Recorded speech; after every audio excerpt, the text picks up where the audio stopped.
Good morning madam. Sorry madam. তোর এত বড় সাহস, তুমি আমার সাথে ইংলিশে কথা বলো? কি ভেবেছো তুমি? তুমি আমার সাথে ইংলিশে কথা বললে আমি তোমাকে বলবো তুমি অনেক কুল, তাই না? ইংলিশ বলার যোগ্যতা শুধু আমাদের আছে, তোমাদের মতো গরিবদের কোনো যোগ্যতা নেই। ম্যাডাম, এই ছোট্ট একটু বিষয়ের জন্য আপনি আমার গায়ে হাত তুললেন। তো কি করব? তোমাকে আমি এখন পূজা করবো না? ম্যাডাম, আমি ইংলিশ পারি তাই ইংলিশ বলি। I M A graduate person. কি লাভ এত ইংলিশ বলে? গ্রাজুয়েশন কমপ্লিট করে এই শেষ বেলা এসে তো 10-15 হাজার টাকা সিকিউরিটি গার্ডে চাকরি করছো। ম্যাডাম, ছোট মুখে একটা কথা বলি, আপনারা ইংরেজি বললে ইংরেজি আর আমরা ওটা বললে ঢং। মানে তুমি আমাকে কি বোঝাতে চাচ্ছ? হ্যাঁ, এই শোনো, আমার না 1 সেকেন্ডও সময় লাগবে না তোমাকে আমার অফিস থেকে ধাক্কা দিয়ে বের করে দিতে, বুঝতে পেরেছো? তারপর তুমি কি করবে?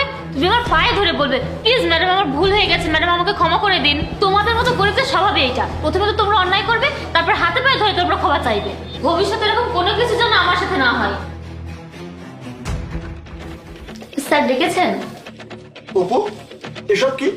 আমি তোমাকে বলেছিলাম সময়ের আগেই যেন সবকিছু রেডি হয়। এসবের দায়িত্ব আমি তোমার উপরে দিয়েছিলাম, আর এখন পর্যন্ত তুমি কোনো কিছু রেডি করতে পারোনি। দেখো, আজকে যদি আমাদের এই ডিলটা ক্যান্সেল হয় না, আমি কিন্তু তোমাকে চাকরি থেকে বের করে দিব। স্যার, আমি ট্রান্সলেটরকে হায়ার করেছিলাম, কিন্তু এই শেষ সময় ওরা আর ফোন তুলছে না। এতে আমার আর কি দোষ বলুন sir? I am really sorry sir. Sorry? হ্যাঁ, তোমার সরি দিয়ে আমি কি করব? তুমি বিকল্প কোনো ব্যবস্থা কেন করোনি? তোমার জায়গায় যদি আমি অন্য কাউকে এই দায়িত্বটা দিতাম না, তাহলে এতক্ষণে হয়তো কাজটা হয়ে যেত।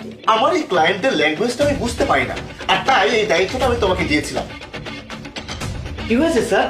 আপনাকে অনেক চিন্তিত দেখাচ্ছে, আমি কি জানতে পারি? ও হ্যালো, তোমার সাহস কি করে হয় এখানে এসে কথা বলার? আর এটা তোমার বন্ধু না, ঠিক আছে? উনি হচ্ছেন এই কোম্পানির মালিক। তুমি এভাবে এসে যা ইচ্ছা তাই কথা বলতে পারো না। অপু, মাইন্ড ইউর ল্যাঙ্গুয়েজ, ঠিকভাবে কথা বলো। তুমি কিভাবে কথা বলছো ওর সাথে? আর ও তো কোনো খারাপ কথা বলেনি। ও এখানে এসে জিজ্ঞাসা করেছে আমি টেনশনে আছি কিনা। এটা তো কোনো অন্যায় করেনি, তাই না? এইভাবে কি কেউ কারোর সাথে কথা বলে? আর তুহিন, তুমি কিছু মনে করো না। আসলে কি হয়েছে, আজকে আমার জাপানের ক্লায়েন্টদের সাথে মিটিং আছে, আর আমি জাপানিজ ভাষা বুঝি না। এই জন্য একজন ট্রান্সলেটরকে হায়ার করার কথা ছিল, কিন্তু ওরা কল তুলছে না। এখন আর কি করার, আমি তো ভাষা বুঝি না।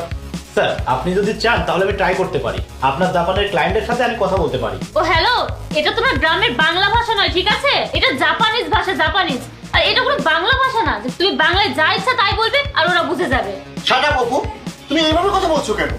ও তো আমাদেরকে সাহায্য করতে যাচ্ছে, আর তুমি উল্টো। কিন্তু স্যার ও তো... ব্যাস, তুমি চুপ করো। তুমি কি সত্যি জাপানিজ ভাষা জানো? হ্যাঁ স্যার, আমি জাপানের ভাষা সহ আরো 2-3টা ল্যাঙ্গুয়েজ জানি। যাক, ভালো কথা। তাহলে তুমি আজকে মিটিংটা হ্যান্ডেল করো। কি বলছেন স্যার? আমি? হ্যাঁ তুমি, যেখানে কিছুই হচ্ছে না সেখানে কিছু তো একটা হোক। ঠিক আছে স্যার। ঠিক আছে, তাহলে শুরু করা যাক। এসো, তুমি আমার